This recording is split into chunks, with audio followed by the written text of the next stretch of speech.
Hey friends, welcome back to another weekly update. It's week 22 and we are rocking. Look, I'm so excited to be back with you guys and talk about culture, talk about what's going on in the wonderful world of the trades, and give you guys a little bit of info on what's going on in GPT. I'm going to give you a tip of the week this week about how you can leverage that platform to get more out of it, because I know you're all using it. And if you're not using it, you should be. Okay, let's dive in. Now, I want to start here. This week in Disruptors Live, we had an amazing conversation. So every Tuesday, give you guys a little context here. Every Tuesday at 11 a.m. Pacific Standard Time, we get our Disruptor group together and we have a live call on Zoom that I facilitate and work with everybody in. One of the big things about the Disruptors is I was having all these people that I was trying to coach and trying to help, and some of the results were incredible. I mean, I helped Dylan Whitlow grow his concrete business from $2.5 million up over to $5 million in the course of 2 years. And Paul with Delta Landscape, him and I have been working together for a couple of years. It's been a great ride. And there's a lot of other people who I've helped along the way. But it got to a point at the end of 2024 when I realized I just can't do as much one-on-one coaching as I'd like to do. There's too many people that I want to help, and I had to find a better way to go about this. So I built the Disruptors, a community online that we can all come together, collaborate. I can help people with advice and experience that I have, and other people can chime in with experience they have. Like, I know nothing about snow or snow removal in the landscape industry. And so one of our members were asking about that this week, and I pinged someone else to help chime in on that, and they got going and had a great conversation. These are the kind of things that go on inside the Disruptors and why I built it. So this week we started talking about culture. We talked about growth-focused culture, and everybody on the call went around and gave an update on how is culture going in your business. I had 3 questions, and you guys can do the same thing with your team or your company. Now, I want to be clear. You don't have to be an owner of a company to play this culture game. If you're a leader of a team, even if it's a team of 1, you can still do this. All right, number 1, how clear is your vision for you and your team today? Scale of 1 to 10. Number 2, how would you rate the health of your company, the health of your culture on a scale of 1 to 10? Go ahead and answer that. And number 3, how many people are actively coming and asking to work at your company or on your team on a weekly basis? Scale of 1 to 10. 10 is like, I've got a bunch of people. 1 is like, no one ever asked to come work at our company. The cool thing is when you start to build a brand and a culture that has momentum in your community, you are going to start to get applications and inbound opportunities from people without even posting jobs. This is the power of a strong culture. It attracts amazing people. It attracts people from outside of your sphere of influence, outside of your network, that hear about how great it is to work at your company, to work at ABC Plumbing, to work at ABC Landscaping. And that's the beauty of what we're building here, guys. We're building a community. So during the live call, we all kind of went around and asked each other these questions, and everyone kind of checked in. Hey, my culture is going really good. In fact, I think we're like a 9 out of 10 or a 10 out of 10. We're hitting home runs on culture. Someone else is, look, I'm like a 3 out of 10. I need to work on my vision. I don't have core values. These are things I know I need to do. I just haven't had the time to get around to do them.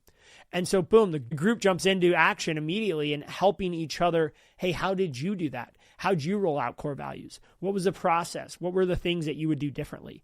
That type of group share is beautiful. This is the 4 lessons that I came away with from our live call this week, because at the end of the day, guys, I am learning right along with all of you. So here it is. Number 1 most important thing to having a growth-focused culture, and I'm going to kind of stipulate that growth-focused culture because everybody on this call wants to grow their team or grow their company. Number 1, you have to have a clear vision of where you're taking the company 1, 3, 5, and 10 years out. I really believe in the 10-year vision. Even though some people write that off as so far out there, why is it even important to have it? Well, I believe a 10-year vision is so incredibly important. Number 2 after vision is core values and the definition of your culture. What does your culture look like, feel like? What should it look like and feel like to your team? How do you want it to show up versus how it's actually showing up? What is the delta there? That's a really big, important part of this. What's the delta between where you want it to be or your core values versus truthfully, how is it? Okay, number 3 is compensation. I really think compensation is an important part of a growth-focused culture. Not just your base wage, but your bonuses and your packages and how you invest in your team, because compensation isn't just what's on the paycheck. It's how much you invest in your team through training, opportunities, conferences, leadership, all of that.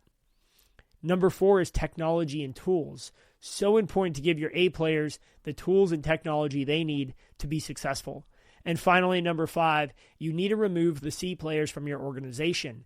Ideally, we don't hire C players to begin with, but we all know that B players turn into C players, and sometimes C players, they skip through the screening process, they slip through the cracks, and they end up in our organization. The best thing you can do when you've identified that is gracefully exit them from the organization with honor, with pride, with respect. We don't want to make a big deal about this, but we do want to get them out of our sphere, out of our organization, and off to a career that they're going to be better suited for. It doesn't mean because they're a C player at our organization that they can't be very successful somewhere else.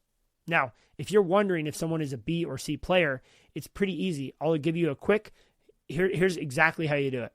Okay, A players, imagine someone comes in and quits. Your reaction is going to tell you if they're an A, B, or C player.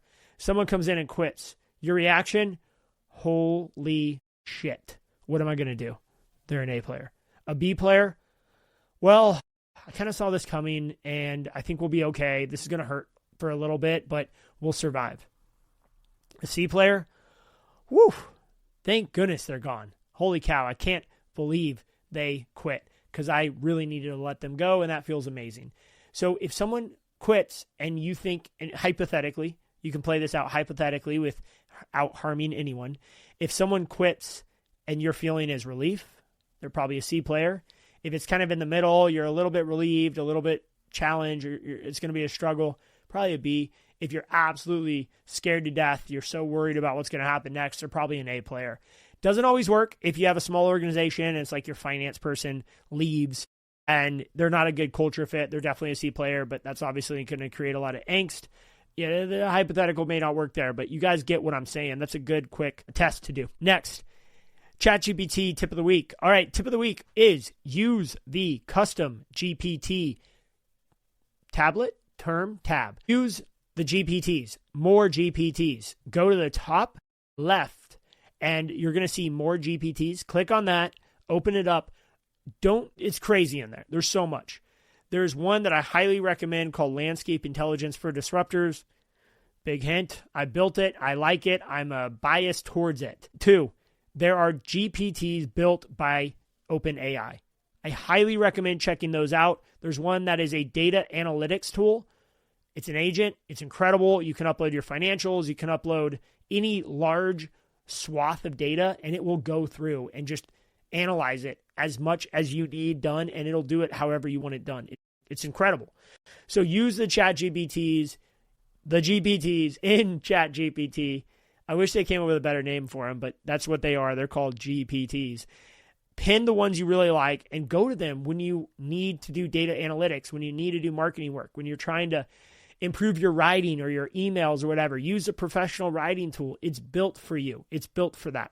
So that's my ChatGPT tip of the week. Now, I want to talk a little bit about where we're going next week. We're going to Elevate, National Association of Landscape Professionals. If you guys have not checked this out, you got to come to the Elevate. If not this year, next year. It's an amazing event. This year it's happening in Phoenix. I am giving a talk on disruption, and I am so excited for this keynote. I mean, you guys, oh my gosh, I'm so excited for this keynote. I've been working on this for the better part, like really hard for the better part of 6 weeks. So much research. I've been studying Clayton Christensen. I've been studying Simon Sinek. I've been studying Steve Jobs, Jeff Bezos, obviously some of the bigger names, Elon Musk and those. One person that I've really, really liked studying is Brad Jacobs. I have a quote by Brad Jacobs I want to read to you guys. Problems are an asset, not something to avoid, but something to run towards. Brad Jacobs. I'm going to read this one more time. Problems are an asset, not something to avoid, but something to run towards.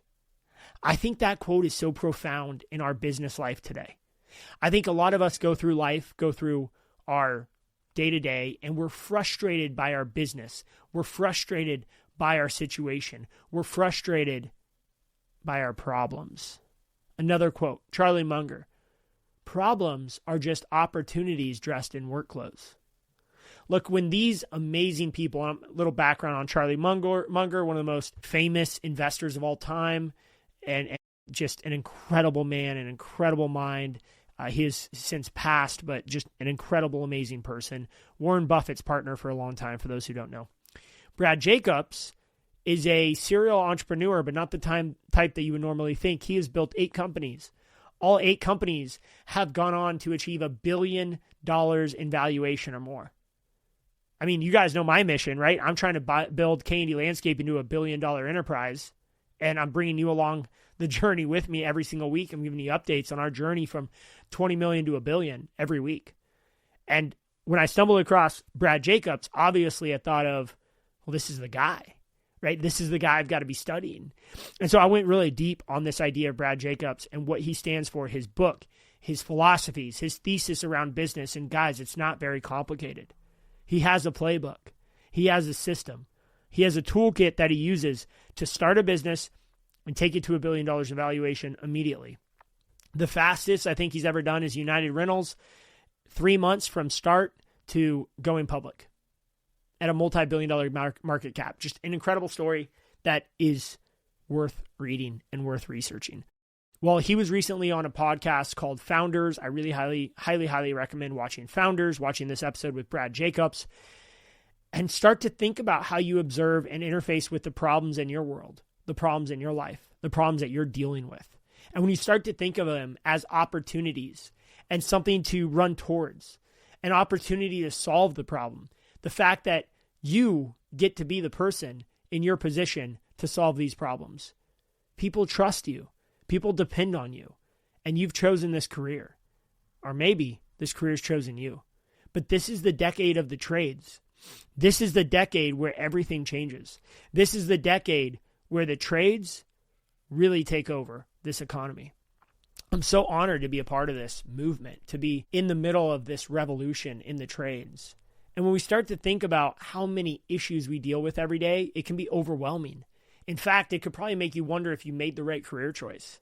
You might actually be thinking of this right now as you're listening to this podcast. Like, yeah, Justin, I don't want to deal with those problems anymore. But you guys, what if you change your mindset? What if instead of saying, man, I got to deal with so much shit every day, you just said, I get to deal with so many opportunities every day. Instead of saying, how are we going to get through this year? This is terrible. Think of, how are we going to succeed this year?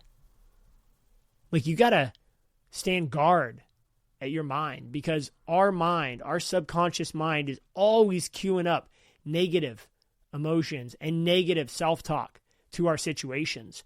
When you can overhaul that and you can start to change the negative into a positive, and you can start to think of your situation as an opportunity, not a burden, you start to interface with your exterior world in a much more positive way. And if you're going to do it either way, unless you're going to quit and go do something else tomorrow, and I guarantee there'll be problems there too, then why not give this a chance? Why not just approach everything with positive intent? Why not wake up and say, I get to do this today. I am lucky enough that people trust me in what I do, whether I'm an account manager, whether I'm an irrigation technician, a plumber, an HVAC, or a CEO of a multi-million-dollar company. You get to do what you do every day, and that's an honor. And that is worth celebrating. You guys, I hope you have a fantastic Halloween. Happy Halloween, by the way. It's Friday, October 1st. It's the last day of the month. Tomorrow is a new day, and if you're listening to this, which you probably are, in November, congratulations. Welcome to a brand new month and a brand new you. It's your opportunity to take. It's your life to own. Take it, own it, disrupt it, and make it better. Let's keep pushing to the top, raising the bar every single day. We'll see you guys. Peace. Thanks for tuning in to Trades Talk, where the next generation of disruptors comes to raise the bar. If you got value from today's episode, share it with someone in the trades who's ready to level up. For more tools, insights, and community, follow host Justin White and join the movement at jwhitegroup.com.